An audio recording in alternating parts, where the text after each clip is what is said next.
Good afternoon. Is this loud enough? Good enough for you? Great. Well, welcome to our Promotion and Tenure Workshop. Appreciate your being here. I'd like to begin by thanking Dr. Marty Hatton for putting this together and for our presenters today. Dr. Marty Brock, who is presenting as someone who has been through the process recently, and then as department chair. You get 2 doses of her. Dr. Marie Byrne from the University Promotion and Tenure perspective, and Dr. Brian Anderson is a dean. The process, as you know, involves review by department chair, dean, college committee, university committee, provost, and the president. So it's a thorough review process, and one that I think is very fair and friendly here at the W. That's not a guarantee, of course, but I think it is a friendly process, one that I hope has been supportive for faculty who are at the point of applying for promotion or tenure, and I think the process too provides good feedback to faculty at each step of the way. Just a couple of things that I want to say before I turn it over to the rest of our presenters. One, that this is a process that's guided by policy.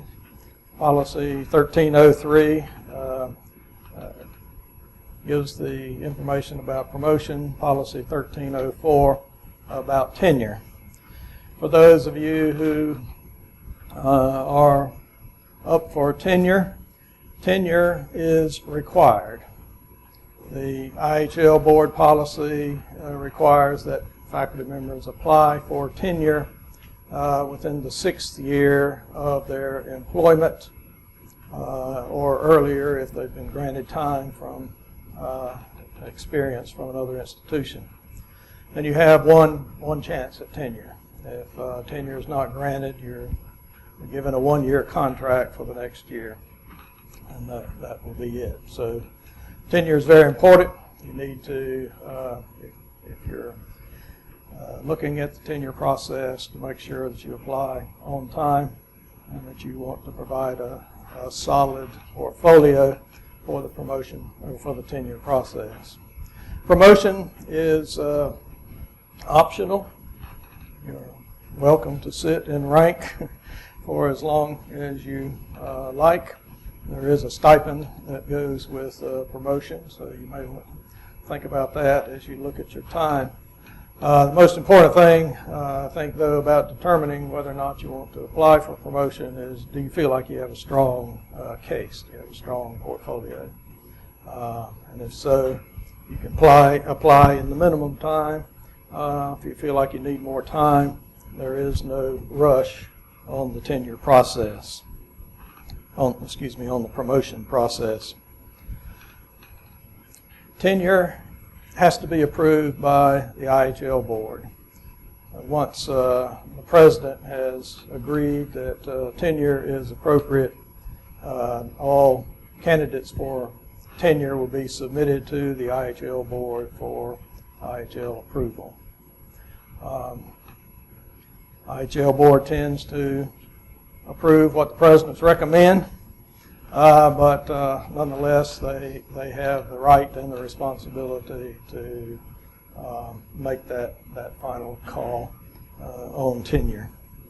Promotion is approved by the president and doesn't require IHL approval. I would encourage you to begin the process. Those of you who are going up this year, of course, we have a January 20th deadline for submission of your portfolio.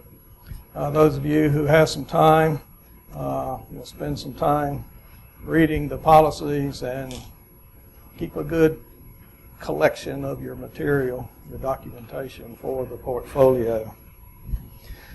All of us here today, and your department chairs and dean in your college. We'll be glad to talk with you about the process, to help you answer your questions in any way we can. But I can't emphasize this enough.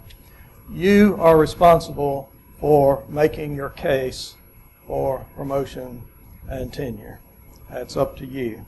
And you can't come back and say, well, my department chair suggested, or a faculty member who went through this last year said, you probably don't need to include that. You can't come back and blame somebody else. It's up to you. You can certainly talk to people, get advice about the organization and content, but it's all on you ultimately. You decide what you feel like you need to make your case for excellence in the areas of teaching, professional activity, and service. Okay? So, we will have on the Academic Affairs website, this is being videoed, this will be available for you to review. Links to the promotion and tenure policies are on the HR website, but we'll have links on Academic Affairs as well. The paperwork, the calendar of the process is on the website, and also the application form that goes with your promotion and tenure portfolio. That will be all accessible to you. And if you have any questions about the process, anything I can help you with, I certainly be glad to answer your questions today, or where my office is in Welty, room 300. Feel free to come see me, talk to your department chairs. But just remember, it's on you. Make the case for your excellence as a faculty member. Are there any questions for me at this point? Thank you. Well, I'm going to leave you in very capable hands, and wish you all well in the process.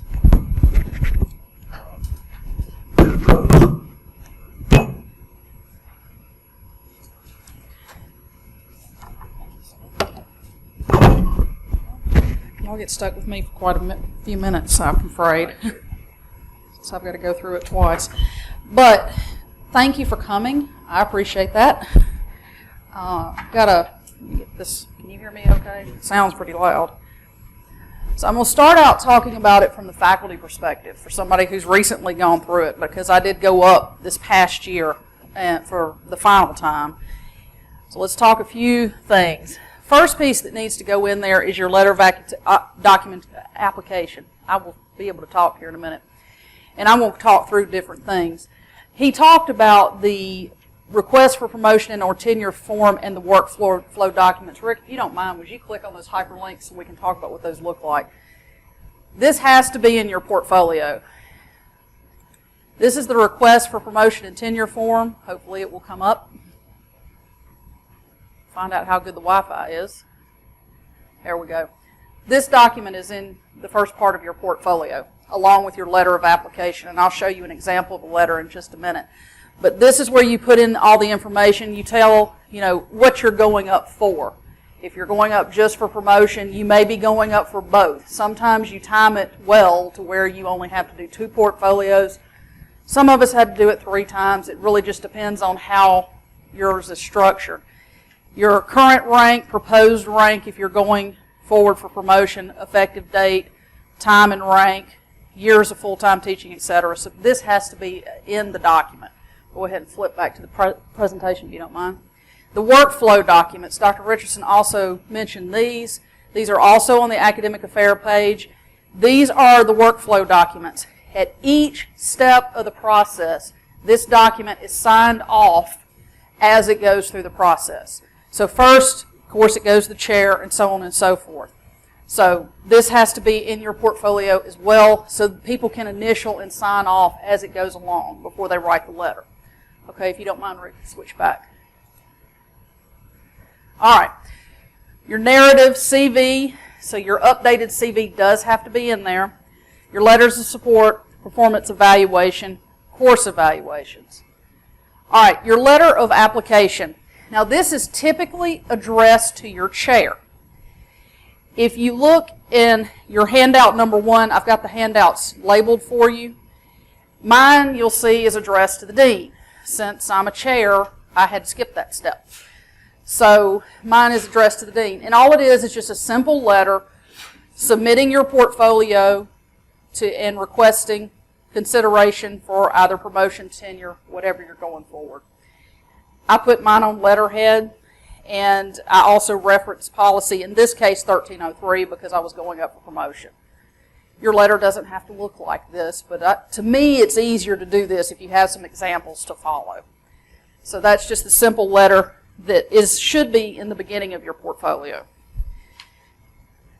So, all right, narrative. This is probably the meat of your document. Your narrative is where you are really telling your story. You are making the case for whether or not you're going for promotion and or tenure. And this is not the place to be modest, and it's not the place to be shy. Because only you can really tell your story about your career and why you are an asset to MUW and why you deserve either promotion or tenure. So this is where you really basically sell your point that you are eligible for promotion or tenure. One of the things that should be in there is your teaching philosophy. It's something that I look for when I'm looking at portfolios. It's how you describe what you believe when you teach. We are a teaching institution. That piece really should be in there. Listing of courses taught, including descriptions of instructional techniques. Okay? Rick, if you don't mind, if you'll click on the blue box, and I'll jump to this. This is just an example from my own portfolio of one of the classes that I teach. And I talk about why I teach the class the way I do. This particular class is kind of a service class for the university. I have students in this class from all over. They're not necessarily business majors. It's the Excel class. So I teach it from a personal finance perspective, so it will be relevant to all of the students in the class. And I discuss some of the things that I do, things that I have changed over the years. When I teach the class online, I do videos and animated screen captures so those students can watch me perform the steps. So even though they're not in the classroom with me, they can see how the different functions and things work. So I kind of outline how do I do this. I also talk about if I included any instructional examples within my evidence, I reference them here. So for example, I gave a instructional example that I used during the chart module. So, and try to make things timely. So when I put this one together, this was when gas prices were out of sight, and I had them do charts based on this to show the data over time, the rapid rise in gas prices. So it made it timely, tried to get them interested. Y'all, there are only so many ways you can make Excel interesting, so I have to dig deep when I teach this class. So I get them to do things like pick out your dream home and calculate an amortization schedule, you know, that kind of stuff. But I try to explain that. What do I do to try and make it interesting? Okay, back on the blue square. Go ahead and click it. There you go. Thank you. That should be the last one jumping around. Also discuss any changes you may have made based on student feedback. I personally think this is important in a portfolio because that's showing that you are paying attention to your course evaluations, or maybe even when students have emailed you to make suggestions about your courses. How many of you hate the first time you teach a class for the first time? I do, because it's always a disaster. Things that make sense to me to be taught in a certain order, it never works out that way, so you're constantly tweaking. In my discipline especially, you're constantly updating. I'm sure nursing is the same way. So things that you have been encouraged to change, show in there where you've taken that feedback seriously and where you've made these tweaks. Talk about, outline if your course is taught by term and include your enrollment numbers if known. The reason I think this is important is because, as you know, we may not get course evaluations if you have a low enrolled course. So this is one place to put that evidence that, yes, we taught this course. I may not have a course evaluation because it was low enrollment. It also outlines what you've done each term. And if you do it in more of an outline format, to me it's easier for a reader to look at your information to refer back to maybe why some evidence may not be there. Your outline of your course evaluations. Again, include discussion if any are missing due to low enrollment. That ties back to here. If you've already shown the enrollment was low, you can talk about why eval may be missing. Okay? Advising discussion. There should be a section within your narrative where you discuss your philosophy and what you do during advising. To me, advising is not just setting up a class schedule each term. It's career mentoring. It is talking with these students to make sure they're in the right major. Have you ever had a student come in your office and you've talked with them and you realize they don't have a clue why they're in this major? I do. And I'm kind of glad my dean's not here because he knows he's caught me doing it. I have talked students out of majors before because it wasn't what they wanted to do. I spent an hour and a half one night with a kid that was miserable in accounting. I was like, why are you doing this if you hate it? You know, you're going to be miserable in the career. What do you like to do? You know, and we talked about what was a better fit. That, to me, is part of advising. It's not just here's your class schedule, and your RAP number, best of luck. See you next term. There's a little more to it. Again, talk about where you've made a difference. Okay? Professional and scholarly activities. This should all include a description of your research area. This is going to look different based on your discipline. You know, research area of interest is going to look different for nursing as it's going to look for business, as it's going to look for education, culinary arts. It's going to look very different across the board. So talk about what is research and what is relevant in your field and what you have done. Because for somebody like me, publishing in a journal, presenting at a conference makes sense. For somebody else, when you're talking about education, it might make more sense to talk about maybe a study you've done with a local school district. You know, think about what makes sense for your discipline and explain it, because the people that are reading your portfolio are probably not in your discipline when it gets on up down the line. So this is, again, where you make the case of what makes sense in your portfolio. Any published work, presentations at conference, professional organizations. To me, this is part of your giving back to your discipline. And if you're a member in a professional organization, especially if you're in a leadership role, put that in your narrative. Okay? University service. University service takes on many different things. Description of what service you have performed, any committee service. And this also includes any leadership roles. If you've been chair, maybe asked to chair a subcommittee, that sort of thing. That should be in that narrative. Okay? And like I said, that narrative is where you tell your story. Only you can really talk about your career. And if you're progressing through the promotion process, it's not just telling what you've done. You should also address growth. How have you changed since you've gone from associate level, and why do you feel like you're deserving of full professor level? You know, what growth, what has changed since the last time somebody has seen this portfolio?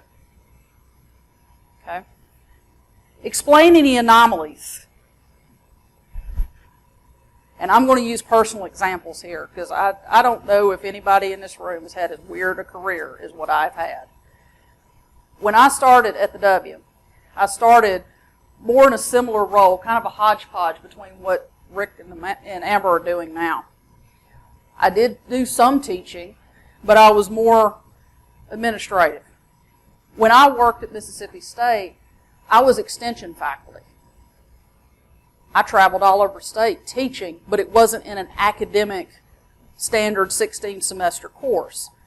I had to explain that in my narrative because somebody that has never done extension work, they wouldn't understand what that meant. I did employee development as well when I was there and when I was here. When I was in that role, I did a lot of work with employee development, teaching faculty how to develop online courses and that sort of thing. All of that's in my portfolio and in my narrative. I also had to explain some anomalies that I had in the portfolio. Okay? So all of that is in that narrative. If you've got anything weird, you need to explain it.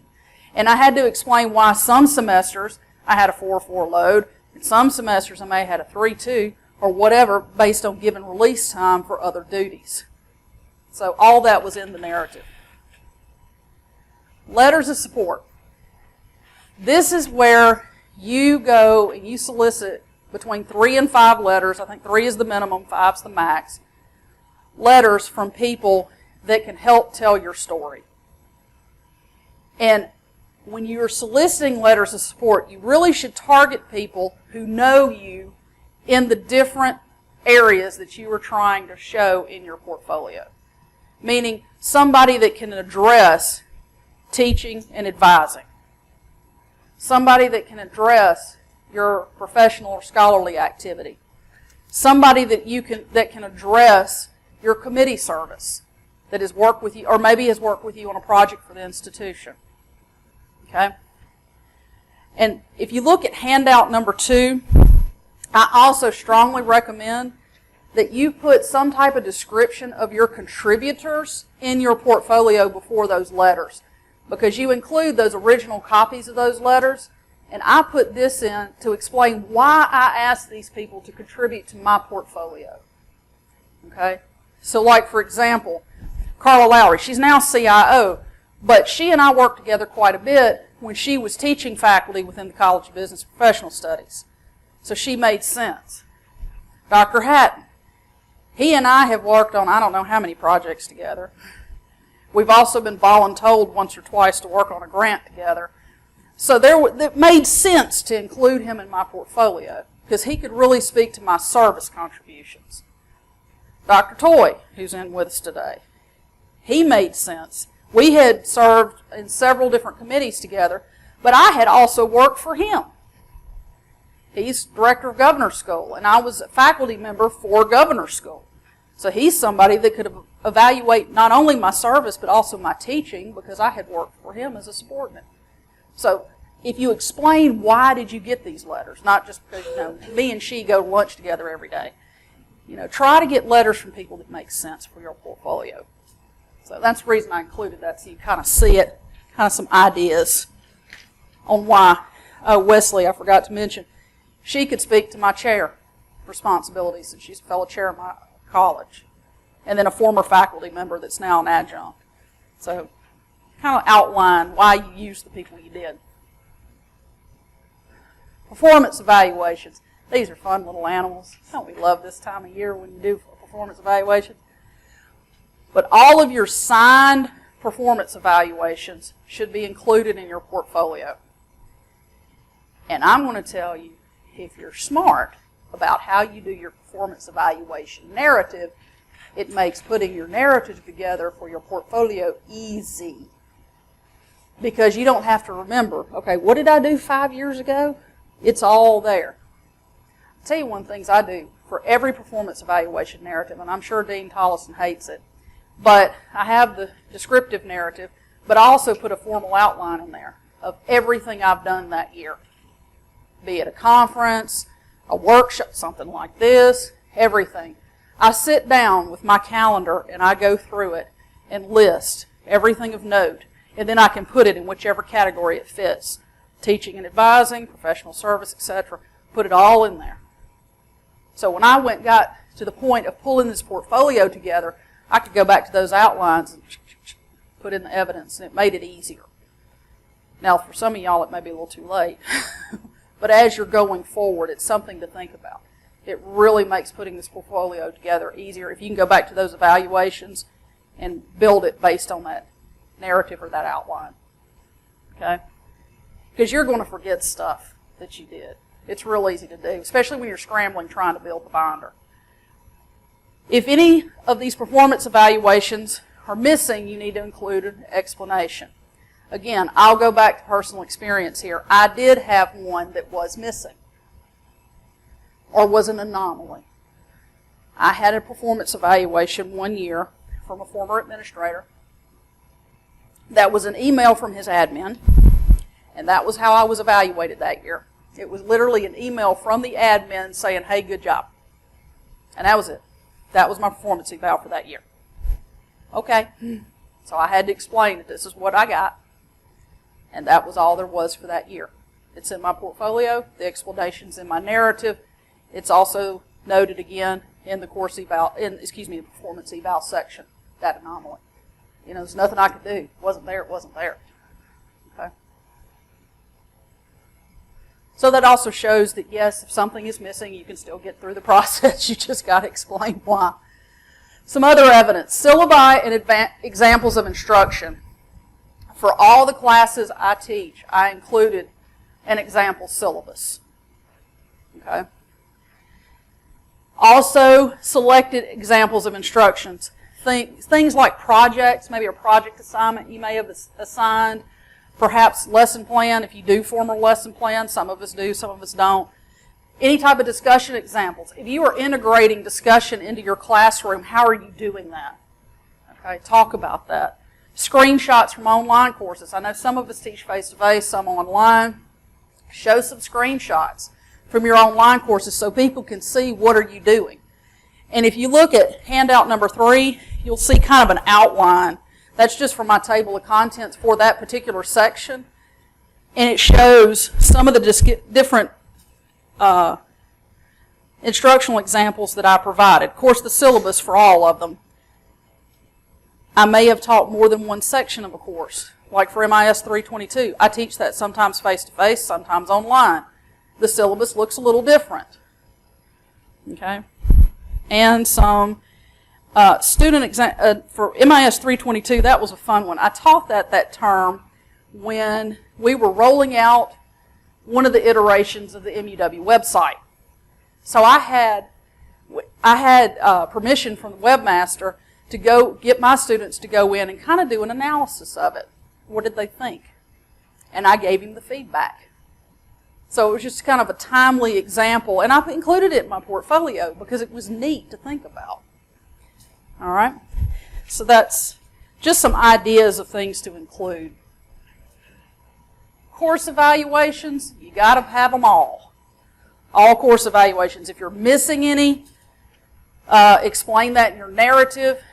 And I recommend organizing these in some way to make it easier for somebody coming behind you to look through your portfolio to make sure that evidence is there. And if you look at handout 4, I used semester. I started with each semester and then listed the courses taught. Okay, and in the case of like spring 16, the mode of delivery. Okay. And again, this is up to you, but that's just kind of some ideas. Anything you can do to make it easier for a reviewer to find it will really save you some headache. Advising examples. So for example, if you use any sort of site to communicate with your advisees, what I'm getting at is back when we had Blackboard, I had a Blackboard shell just for communicating with my advisees. And I had things in there like all of the curriculum guides for our college. When we would find out about like scholarships, I would drop that information in there, that sort of thing. So I did a screenshot of it, and it's in my portfolio. So something like that. Email blasts. You have some standard email blasts you send out to your advisees. Any examples from advisees who were complimentary? You know, who could better tell your story of being able to successfully advise than your students? I have several examples of advising email in my portfolio where they've either thanked me for helping with career advice, trying to put together the schedules, whatever. But I've got several of them in there. I also had included an example from a student that, excuse me, was not currently a W student. She contacted me. She was thinking about transferring from a community college, like over a year before she even started here. So each term, she would send me her schedule. You know, of course, I always told her, you follow what they want you to do, but if you got some wiggle room, let's talk. So I pre-advised her for a year before she transferred into the W. So when she got here, she had some of those prerequisites, some of the things we need them to take before they get here, especially like the math statistics. She was ready to go straight into advanced business stats just because, you know, she would have maybe taken another math that we maybe didn't need, you know. So those were the kind of conversations, and I included that in my binder, showing, okay, this is an outreach. I do, you know, if I've got a student that's interested in coming here, I offer to pre-advise them if that's something they want. So that's in the portfolio as evidence. Okay. Scholarly activity. This doesn't mean every paper you have ever written, just some selected examples. This could also include things like conference proposals, where you have submitted for a conference, letters of acceptance, from where a proposal was accepted and you were invited to present, copies from program listings where it shows where you presented. These are different pieces of evidence to show your scholarly and professional activity. And if you look at handout 5, that just gives a list of some different things that I put in my portfolio. But sometimes, like one of them was an email from a session attendee. They followed up with me to ask questions about what I had presented at that particular conference. They were kind of interested in getting a little more information. So I'll put that in there. I thought it was kind of interesting. All right. All right. Moving on. University service. Now this section, for some of you may be kind of lengthy. I know in mine it's pretty lengthy. But if you were invited to serve on a committee, you know, all committees are not just you're serving on X and Y, university committee, the end. You may be invited to serve on like a task force or a search committee, that sort of thing. So that email or that letter of invitation, include that in your portfolio. Selected minutes. The reason I put this in here is especially if you were elected to serve as like chair or president of a body or something like that, include the minutes of where that happened. That's showing that you're proving your leadership role. Other university service, this could be things like maybe you were, you volunteered to help with something and they thanked you for it. I'll give an example. I know several of us do this. We help with move-in day every year. You know, I included that. That's university service. To me, it's also student outreach. Okay? So that kind of stuff I include. Any other stuff? Yes, ma'am. Yes. Absolutely. Absolutely. Yes, that is service. Absolutely. In fact, I've done it before and I included it in mine. Yep. Do that like that. Okay.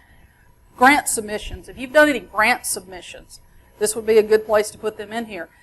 You may not have been funded, but you still put that work into applying for that grant. You know, that's showing that you've tried to solicit external funds. You can put that in there. Any consulting or community service. Okay, that can go in there as well. If you look in handout 6, I believe, it's got several different things that I've done over the years. Just kind of some ideas of things to include. I serve on an advisory council board for an academic unit over at MSU. You know, that evidence of where I've attended those yearly meetings is in there. Okay. If you've received any professional awards, okay, list those in there. And any type of administrative documentation. What I'm talking about there is if you serve in some sort of administrative role, like if you're a chair. You know, I'm looking at a couple of chairs in here. If you're a chair, that needs to be in there. And I'm not calling you out, Royal, but I'm going to call you out. If you serve like director of governor school, that needs to be there. You know, that sort of thing. Administrative documents. Things that to me made sense there was I put where I've done like annual assessments, where I've done curriculum proposals, those sorts of things. here's some final tips from a faculty perspective. The better organized you can make this, the easier it's going to be on you. And if you look at handout 7, this is just a master list of my table of contents for my appendix section only. It just makes it easier, one, for you to put together the portfolio, but also for somebody coming behind you to review your portfolio. Okay? Keep your evidence. I will never forget when I first got into the full-time teaching role, find a mentor. In my case, it was Dr. Larson. She told me, keep everything. And I took that as advice because I kept all those email messages from those advisees. I kept those invitations. I kept the conference programs. So keep that stuff that makes sense to put in your portfolio. I still have a file folder called P&T. So anything that deals with, like post-review is going to go in there. And that's where I would put stuff so I could go right back to it to find it, to put together the binder. Explain those anomalies. Keep your audience in mind. I can't emphasize this enough. After it leaves your hands, there are going to be few people that read it that are as much of an expert in your field as you are. So you need to make sure that you keep that in mind and explain things that may be outside the standard norm, especially if, like for research, etc., what makes sense for your field may not make sense to another. Explain that. Okay? Oh, P&T dates. These are the dates for this year. So it stops by the chair first on the 19th of January. It's Friday. Y'all, this is what you're going to be doing over your break. The first step's the chair. Once the chair finishes with it, they will write a letter of support. It goes, or not, it goes in the portfolio. You'll get a copy of it. Then it goes to the college review committee. There's a review committee in each of your colleges that will review your portfolio. Again, letter of support or not, and then it goes in the portfolio and a copy goes to you. So at each step of the process, you'll get some notification that it's at least progressing. Then it goes to the dean. The dean turns it into the CAO, who doesn't keep it very long, before the P&T committee. Basically, that's just to get it to the provost's office. The P&T committee reviews it next, makes their recommendation to the CAO. The CAO then makes the recommendation to the president. If tenure, then it goes to the IHL board. If it's just promotion, it stops at this level. Okay? So if you're going for tenure, you won't know until the middle of the summer whether or not it's been approved. Okay? I guess you'll know when you get your contract. That's nice. But that's the process. But at each step of the way, you should receive a letter saying that it has been approved and it's gone to the next part of the process. But once it leaves your hands on the 19th, you don't see it again until the process is done. And then you'll get a call to come pick up your portfolio. Okay? All right. Now from the chair's perspective, I'm going to put on my other hat and let's talk about what I look for when I'm reviewing a portfolio. And some of this is going to be similar. Clear organization. If I can't follow it, it's going to make me grumpy. And your chair is the one that should know you the best. So their letter should be a real advocate for you for the rest of the process. So the easier you can make it on the chair to explain and be your advocate for the rest of the process, the better. Narrative that's easy to follow and outlines and addresses those main three areas: teaching, advising, professional scholarly activity, university service. Again, remember that audience, they may not be as knowledgeable about your field. I'll give an example in my case. Chair of business. Let's think about what falls there. Accounting, management, econ and finance professors in there. I've got marketing folks. That is a gumbo. And MIS. MIS is my area. So even within my own department, there are some things that are very different when looking at an accounting portfolio versus looking at a marketing portfolio. Okay? So even within your department, make sure that you explain. Do they take initiative to be creative in their teaching? That's one of the things I look for. I look for it at performance evaluation time, and I look for it when I am reviewing a portfolio. Have they taken initiative to maybe do new course creation, special topics courses? Are they trying to be innovative in their field? Because that's showing not only the professional scholarly research side, but it's also showing the teaching side. Okay. Do they introduce new teaching tools and techniques? Are they willing to try new things in their classrooms? Are they willing to explore different delivery modes? Meaning, are they thinking about putting things online? Do they embrace those opportunities when they come? Okay. Advising. You know, I'm going to be a good test of whether or not somebody is a successful advisor or not. Are they just a class scheduler, or do they truly mentor their advisees? Because if the advisee is not happy with you, where do you think they end up? Chair's office. I know who's doing a good job at advising and who's not in my department because I see the ones that aren't. Because their students, they end up in my office. So your chair's going to know that. So that's something too. Are you making a case for your advising? Chair's going to know. And that's one of the things we look for, because advising the students, especially as small as we are, that advising piece is incredibly important. It's the whether or not we are going to retain a student or not retain a student. Okay? Do they take initiative in university service? You know, we're looking at this evidence, but some of the things I'm looking for, do they embrace the committee work? Okay? Do they volunteer or seek leadership roles? Do they show up? You know, sometimes we get emails saying, hey, so-and-so's on a committee, but we've not seen them. That's a problem. You know, and the chair should know that. The dean may know it. If the dean gets contacted, but the chair, I just about guarantees been contacted. Now, I'm not saying go out and volunteer for everything that comes down the pipe. That's not realistic. But university service is a big part of what we do. And we should be present and should be supportive of it. It's part of what keeps us going. All right?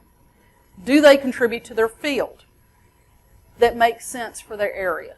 So for some, that makes sense that you're presenting at conference, maybe presenting at university faculty symposiums. We now do that twice a year. You have a senior faculty symposium and a new faculty symposium. Are they taking advantage of those opportunities to present?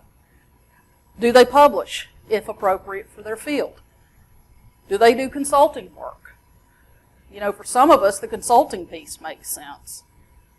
You know, I've got some faculty that work with local businesses, especially small businesses. It provides a great service that they may not otherwise be able to afford.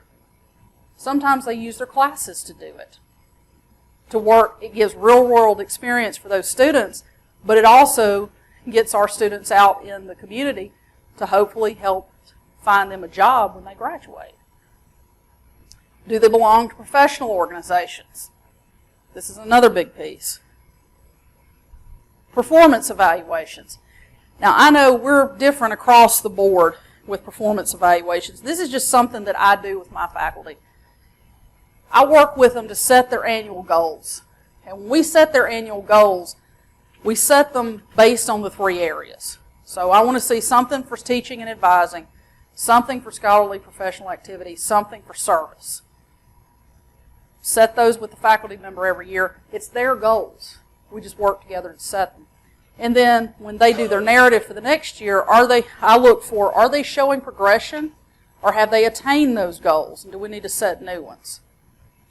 Again, that's in there, and that helps tell that story for the faculty member when they're putting together their portfolio. Because think about this. These are things that we've identified as your goals. This is what I've been able to attain and progress. So this is showing a piece of that progression. Okay. I also look, do they have all that evidence? Got to have the evidence. Do they have everything in there that needs to be in there? Documentation. Here's one, and I don't think it really fits in anywhere else, but do they have documentation from previous institutions? The reason I add that in there, this is only necessary as if when you were negotiating your contract, when you were initially hired, if you were granted years towards tenure. If you were granted, say, a year or 2 years towards tenure, you need to have that documentation from that previous institution in your portfolio. Okay? And if you don't, that's a problem. So make sure you get it. I recently hired a new faculty member. Before she even got on foot on campus, when, you know, the offer and all that was accepted and I could talk to her again, I told her, I said, make sure you get your course evaluations and all that kind of stuff. You may need them. Okay? So make sure you have those conversations. Did they explain anomalies? All right. One thing. I'm not trying to scare anybody. But I brought mine. If anybody wants to look at it. Most portfolios are not this ridiculous. We don't promote by the pound. But, trash the mic, Rick, sorry. But, if you are looking at going forward, you can use people in your area as an example and look at their portfolios and the things that they have included. I brought mine because to kind of show how I laid it out. One of them is the main part of the document that has like the narrative and that sort of thing, and the course evaluations, etc. And the other part is the other supporting evidence. Okay? And you'll see I've got everything by tabs, etc. It just makes it real easy for a reviewer to go behind and find everything. Okay? Any questions from my part? I have a question. So I decided to be a colon glutton for punishment and start a full-time doctoral program. Okay. Where would I put that within the realm of, because I'm still fairly new, I've got a few years until I do this, but like, how, and this is a question for my chair too, of course, but where would that be? I mean, I guess it could almost kind of be pervasive throughout the whole portfolio, but I'm already thinking of where I can say, like, well, in these courses I'm learning these things, and here's how it's changing my teaching, but where would you feel that would apply? Address it. Well, I did the same thing. I started and finished my doctorate while I was a full year, and I put it in scholar. Okay. To me, that made the best sense because that's what that work was. Was a professional development. Okay. Makes sense. And we'll have another QA time at the end. That does make sense. Anybody else from me before? Yes, ma'am. I don't know if this is your question, but I've already done this once. Right. I've got to do it again. So do I add to those other two binders that I already have and you send it forward, or do I get to start over and just documenting from like, where is it active or? Do you want to answer this, or shall I? Because we have different ideas on this. Well, if it's tenure, you are going to need to do everything. But if it's a promotion, I think you stop and you can start again.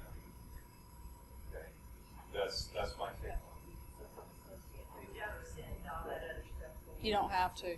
From what I was told, it was the last like 5 years. Yes. You need to have in there what is the time frame that you're addressing. So like if it's tenure, it's going to be that 6 years. Is it academic year, academic calendar, or is it a regular calendar? Is it January to December, or is it academic year? Academic year. In 3 years. To go to associate. And then go to tenure, it's got to be the full thing. So it's not in 16, 17, or And for example, this year, when you're going forward, you need the performance evaluation for the current year before you to put in your portfolio. And that's one of those gotchas that you don't usually hear about until the 11th hour. And I'm glad you brought that up, because if you're going up 17-18, you need AY 17-18's performance evaluation in your portfolio. And the way we normally do them is we do it as a partial year evaluation and put it in the portfolio. But yeah, that's got to be in there too. So sometime before January 19, you've got to have that meeting, etc. I'm sorry. But it's okay, I just changed departments after last academic year, counted as a new department. But my tenure in 16, 17 was my last. So now I'm going up to promotion. But you still show that previous work. Because it was no different, like when I left state, came over, I kept all that in there. Where did I get my performance evaluation? Because they don't do it till. So actually, the policy on the performance evaluation is actually January to December. So you're getting evaluated in spring 17 and fall 17. That's what you need. Right. So it's not necessarily a half a year. It's actually just not a half a year. Yeah. But she may have two. That's right. Right. However, they're going to handle that evaluation process. And if your chair has not contacted you and said, we're going to do your evaluation early, you might want to have that conversation with your chair. Just remind them. Especially if you're going up for tenure, your chair knows. If you're going up for promotion, you may or may not be going up. And so if you're planning on going up for promotion, but you didn't have to, it's good to have that conversation with your chair early on, let them know. And so they can plan to do your evaluation early. Chairs all know it's part of the expected process. Yes. But that- Yes. They just may not know that you've chosen to go up for promotion. Now, they'll know when you are going up for tenure because you have to. But we don't necessarily know if somebody has chosen to go up for promotion unless they share that information with us.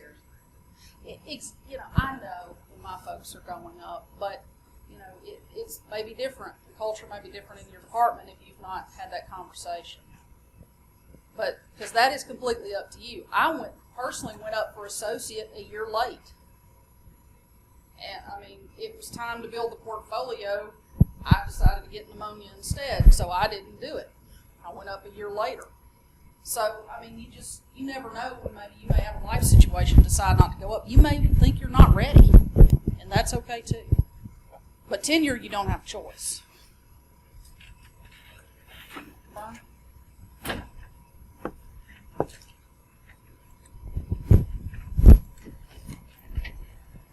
Just real quick, while we're going through the transition, one of the things you're going to notice is that you're going to hear the same thing over and over again from each presenter, and I want you to know that that's a good thing. That's one of the reasons why we do this. You will hear some things differently, but you're going to hear a lot of overlap.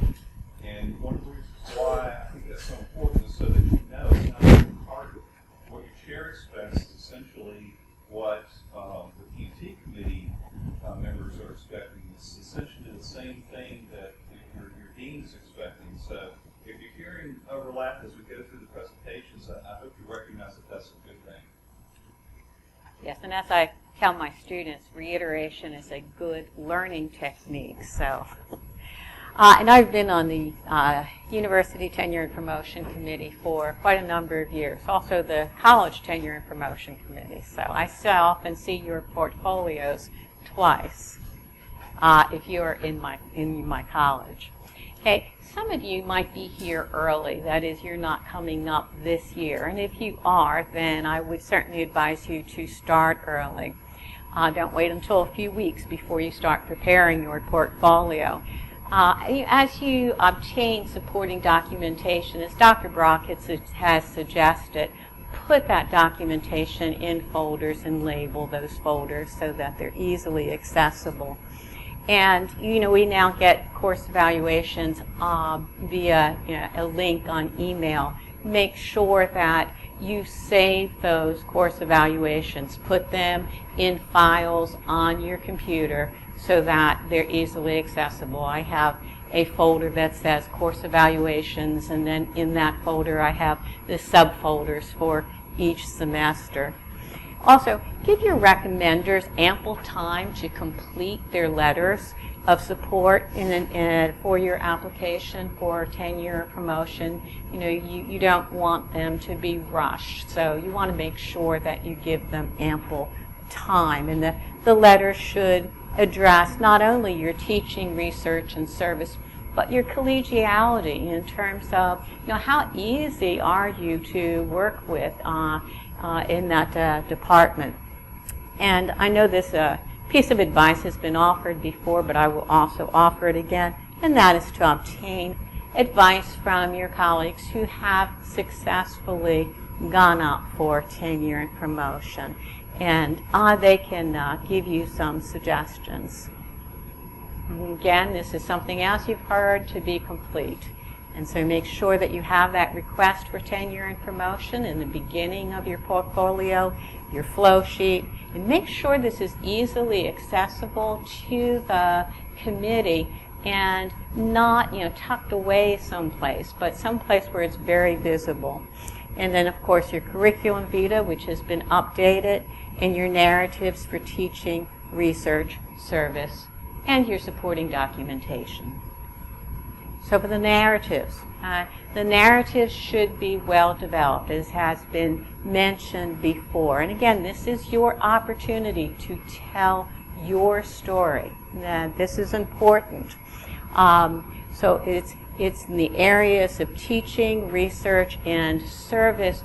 What's important to the committee to know about your teaching, research, and service? What's your philosophy within those areas? And then, of course, what documentation do you have to support your narratives in teaching, research, and service?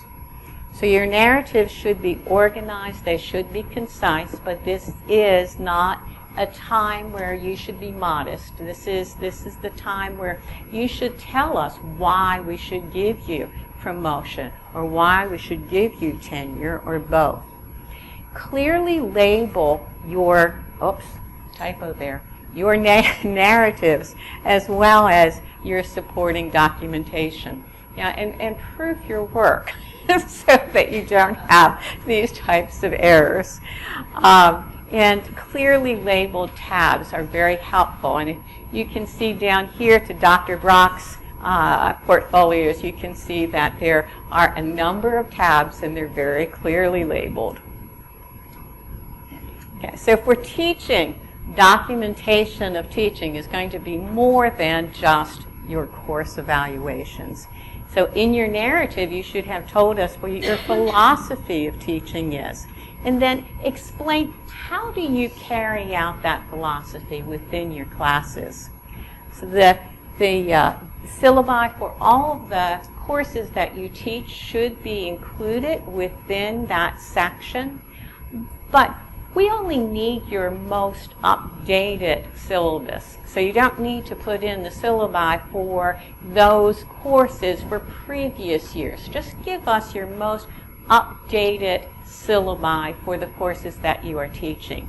Now, you nurses, you're going to have lots of syllabi because you're team teaching a lot of courses. And we understand that, and we know that's why when we're looking at your documentation, we're looking at your binders, you tend to have larger binders than the rest of the colleges, because you have all of that information that you have included.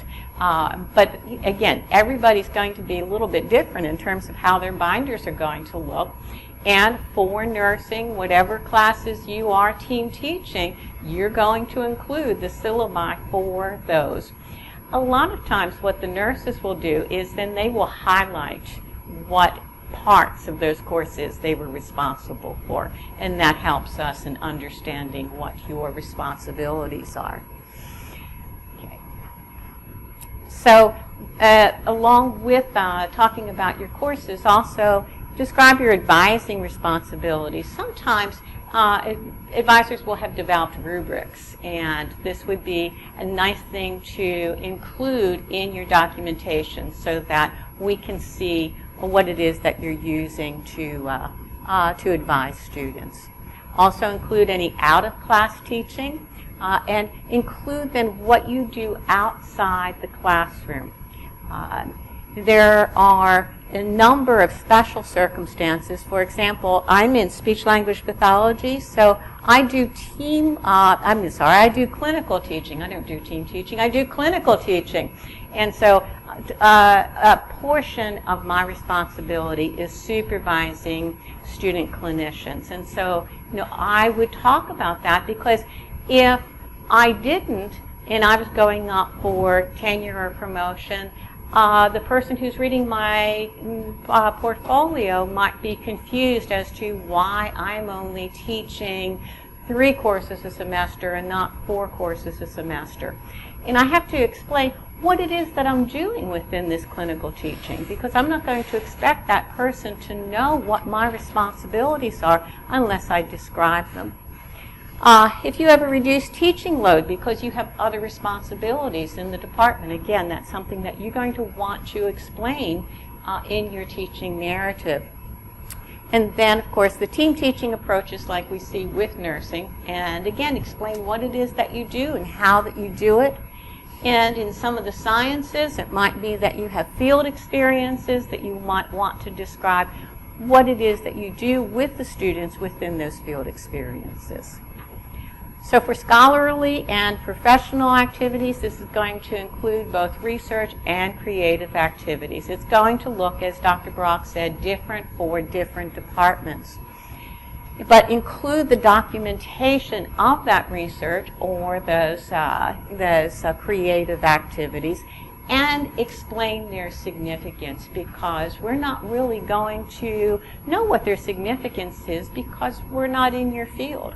So if you have been published in a referee journal that is an important journal in your field, tell us that so that we understand that this was a really important occasion for you. Or if you're in an art competition, a juried art competition, again, explain the significance of the particular competition that you had entered. So we're, again, not going to know the importance of these things unless you explain them to us. In terms of service, this is going to include your service both within and outside the university. Within the university, the department level, the college level, and the university level. Again, it may be minutes from those meetings, or it may be a list of the committees that you tend to get at the beginning of the year, and just highlight the fact that you were on these committees. If you're chairing those committees, make sure that we know that. Whatever your role is within those committees would be important for us to know. But also within the community. And how has your community service benefited the university? So we would like to know that. Now, sometimes if you are restricted in your community service by things like, you may be in the Tupelo campus, you may be working in the Tupelo campus, then those types of commitments should be explained so we understand those limitations. Explain the gaps. Okay? And so, again, Dr. Brock had mentioned this, had talked about this too. And everybody's going to say this because the advice is really important. The committee is going to know why you are missing information. So in terms of course evaluations, it might be that it was a small class. Course evaluations were not done because of the small numbers. Or it may be that it's a team-taught class. And again, one of the things that we ran into problems with the nursing is that it was difficult to get course evaluations a number of years ago for the nursing courses because they were having to evaluate every individual instructor in that team. And that's gotten better over the years. So I don't know, maybe you're being more successful in giving them incentives to complete course evaluations, but that has not been as much of a problem in the past few years. Annual performance evaluations, as Dr. Brock said, there could be occasions where that you don't have an annual evaluation because one wasn't done. But if your department head has completed an annual evaluation and you simply can't find it, you knew you put it someplace, but now you can't find where it is. Well, there is a record of it somewhere. So it might be that the department head has a copy, or the dean has a copy, or both have a copy. And so certainly, if you started early enough, you should be able to track down a copy of that evaluation. Explain negative reviews. And so for the annual reviews, address these frankly. What steps did you take to respond to the concerns of your department head, and how has that worked out? In terms of course evaluations, so if you have a number of course evaluations that say things like, she kept us the whole time, or this course is really hard, that's fine. We love those. Okay, that doesn't count against you at all. We view those as positive things. We would be more concerned if somebody wrote, "This course is so easy. It's such an easy A." Now, sometimes there are course evaluations that are negative that are deserved. So, what did you do differently to address those concerns? Because sometimes, if you're teaching a course for the first time, the course evaluations, may reflect some issues that you had with that course. Okay, so how did you try to change that course to address those? And again, that can be explained within your teaching narrative. So, with your portfolio, you want to make it easy to read. Now, you don't have to put every piece of paper in a plastic sleeve, because those plastic sleeves tend to take up space. So also, don't put syllabi in the plastic sleeves as a whole to make us take out each of the syllabi to look through it. So make it easy on us, because we usually have a number of portfolios that we need to look at. Don't go for overkill. So yes, you want to sell yourself. You want to tell us why we should give you tenure and promotion. But if you give a presentation to a large group, we don't need to see every thank you note that somebody sent to you. I mean, some a smattering would be fine, or thank you from the course presentation organizers. That's very nice, but be judicial in terms of what you or judicious in terms of what you include. We also don't need to know what MUW events you attended. If you had a role in helping to organize them, great. But I will say that we had someone one time who talked about what musical presentations and theater presentations they attended. Well, I really don't need to know that. It's not going to help your case. Bigger is not necessarily better. Okay, so we're interested in the quality of the portfolio. We're not judging it by the quantity of the materials that you submit. And again, it's going to be different for different departments as to how big the portfolio actually is going to be. One of my colleagues on a committee, on the University Tenure and Promotion Committee, said, a well-organized, well-labeled binder of 2 inches or less is a joy to read, with a smaller binder then containing supporting materials if needed. Okay. So different binders are going to look different depending upon the department.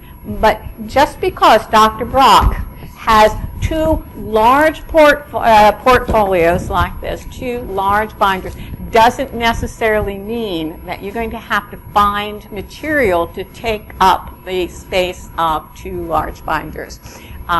You may do just fine with just one. So again, it's going to depend on what information you need to tell us so we better understand your position.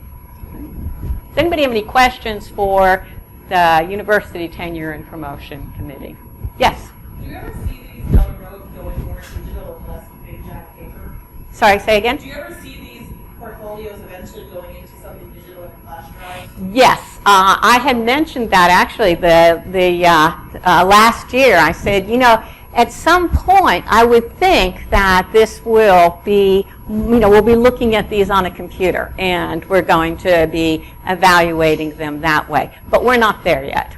So, but I think that sometime down the line, because you know, everything is kind of moving to digital, that will occur. Yes, that would be right. Exactly. Yes. I have a question. I'm going up for tenure, and I know you said just the most recent. For promotion. So would I just need to put the last 4 semesters of syllabi? I mean, I have them all in another binder, and they're every bit that big. Okay, so if we're talking about syllabi, if you've taught the same classes every semester for, you know, the last, you know, 6 years that this is covered, or 7 years this is covering, then yes, you only need to put in the last syllabi for those particular courses. For your course evaluations, you'll need to put in everything for that the time that it's being covered. So it would be reasonable just to do a small one with the latest syllabi and just have the older ones that I just did for associate just as a backup in case you wanted to. Yeah, but unless something has remarkably changed, and if you wanted to say, this is how I have changed my syllabi from this time that I taught it to this time, and include that information in the narrative, then you might include an older syllabus. But normally we do not need to see the older syllabi if you've just kind of updated it as you've gone through each semester.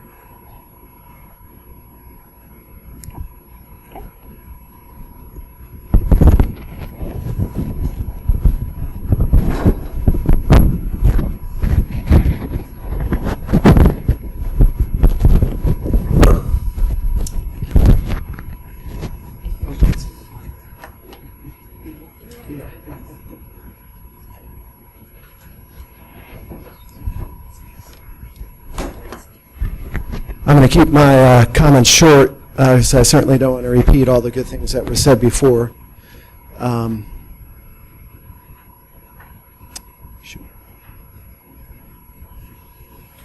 There we go. Okay. As Dean, the main thing I'm going to do is look at what the department chair has said about a file. I get about 5 to 15 of these, and I don't have time to sort through them with the fresh eyes of a department chair, but I am looking for particular things and things that make it easier for me to understand how a candidate presents him or herself. Let me say first of all, and I know there are differing views of this, and I don't want to say this is the way it has to be, but it's easiest for me to have one binder that has the front material, the narrative, and the support letters and the CV. Just that. It's going to be about that thick. And then we can have this behemoth binder with appendices of all the syllabi, because that's going to be on the desk. The other one's going to be in my lap. I don't want that in my lap.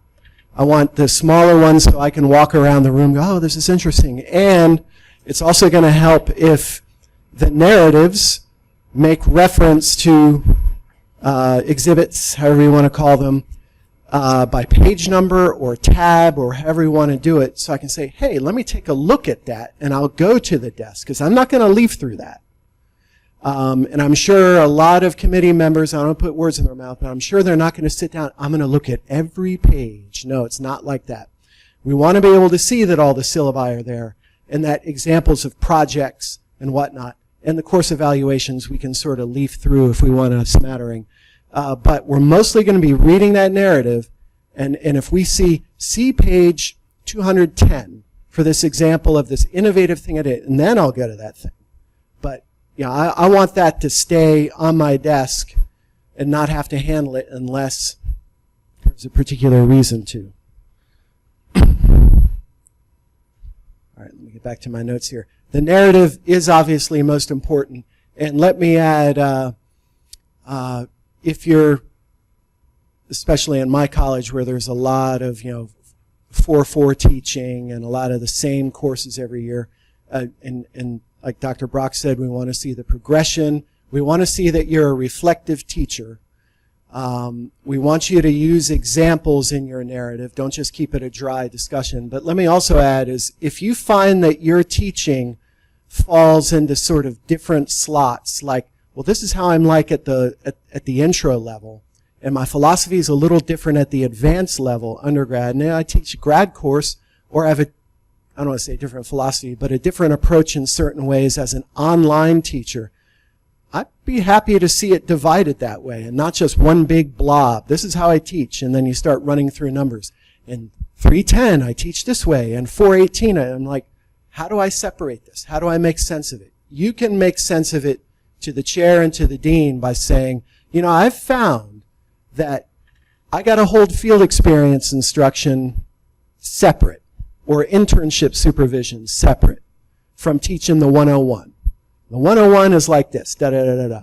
And then I have these other things. And so, mark out the terrain for us. It makes our job easier and helps us understand your teaching philosophy better. Okay, once again, I have to get into my phone. All right. A narrative should also, aside from philosophy, should communicate some sort of feeling, hopefully positive feeling about teaching. And we're not expecting everyone to have this sort of exuding passion about everything, but teaching is the most important thing about MUW employment as a faculty member. Show us that this is something you want to keep doing. And there have been problems with faculty members in the past who treat teaching as an afterthought. That's not this institution. There might be others where you can do that, almost show contempt for teaching. No, it needs to be a number one interest of yours. And if you have particular kind of connections in terms of this is who I am as a person, this is how I put that into my teaching, I'd like to see that, though I'm not expecting everyone to be intensely passionate. Let me jump back to the online teaching. I think we're in a phase right now where we're really starting to understand the importance for the university of online teaching philosophy and approaches, trying to make it as similar to the in-class experience as possible. But until we kind of work that out, I want to know how online teaching is different for you and the challenges you face, rather than just say, oh, this one's in class, this one's online. Well, is it just like changing socks? It can't be. So treat that separately if online is a big deal for you. I want to know as dean, as we chart this course as a university, what you found to be positive, what you think needs working on, because as an online instructor, you're going to be one of our experts helping us chart this way forward. I'm a little random here, but going to those course evaluations, I'm not going to, flag anybody for the malevolent student that wants to vent. So if you have like 15 kids in a class and one of them really gets ugly, don't worry about it. But if there's like 3 or 4 out of 15, I think some attention to that for that semester. Maybe something got out of hand, maybe mistakes were made. As a reflective teacher, being open about it is better than pretending like it's not there, because somebody's going to catch it. You got 2 committees, you got a dean and a chair all looking at your binder. It's better if you addressed it head on, rather than hope people skip it. I think everything else has been, everything else has been covered. Let me just say this one last thing, Dr. Brock. When people go asking for recommendation letters, they should not ask their chair. Yeah, and I've had that come up in my college. Like, oh, can I ask my chair for a recommendation? No, because they are evaluating you as a separate. So make sure you're not asking the chair or a dean. I've had somebody ask me as a dean. I'm like, no, I'm later on, and I'm evaluating you. I'm not recommending you. I want to make sure that was completely clear. So, all right, that's it for me.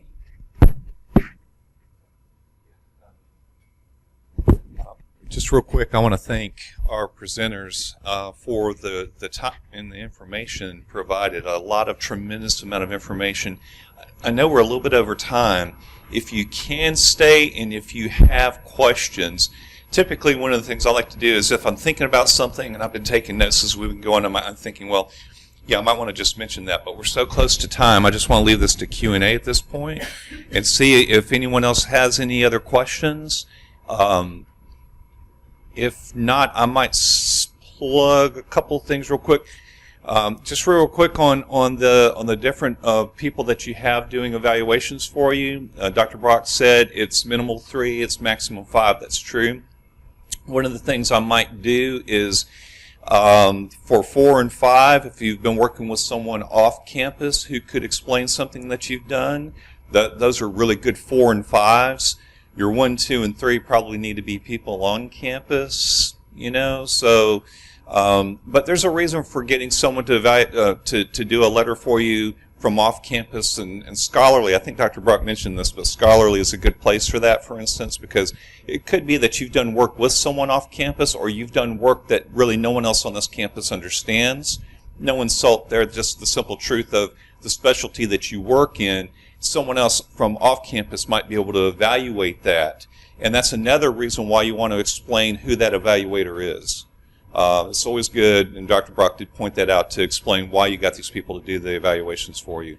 One other thing I'll say real quick is you can use your divider pages as basically like for that purpose, to explain what's coming up in this section, to do like a narrative for a narrative, or to do like basically a guide inside of the additional materials that you provide. And something that I've always told my students when I've taught public speaking, I think it also works here, is argument evidence. So that second binder is the evidence. So, you know, the way Dr. Anderson was talking about how he likes to use those 2 binders, that's how I set mine up. It's not the only way to do it, but it's one way to do it, where one binder is the narrative, is the primary documentation. The second binder is the evidence that you cross-tab over into. Really does make it easier to be able to say, okay, this is what I'm reading, and if I have a question about something, it's cross-referenced over here, and I can flip to it. But again, we're right at time. There's your primary person. This has been said. I'm going to say it again. Your primary person is your department chair. That's the person. If you have a question about should this go in scholarly or should this go in service, key example, you do peer evaluation for a conference or for a journal. Where should that go? So it could go in one of 2 different places, honestly, in my opinion. If you get on the fence on those kinds of things, you probably want to have that conversation with your department chair and let your department chair guide you on how to make that fit best into your portfolio. Any other questions at this point? Thank you all for coming. I know many of you are going up right now. If you came early, fantastic. I'm glad you did that. You get a chance to start thinking about this stuff a little bit more in advance. So thank you very much. And thank you for our support, Rick Frazier and Dr. Handy, for coming and putting all the tech pieces together for us. Thank you.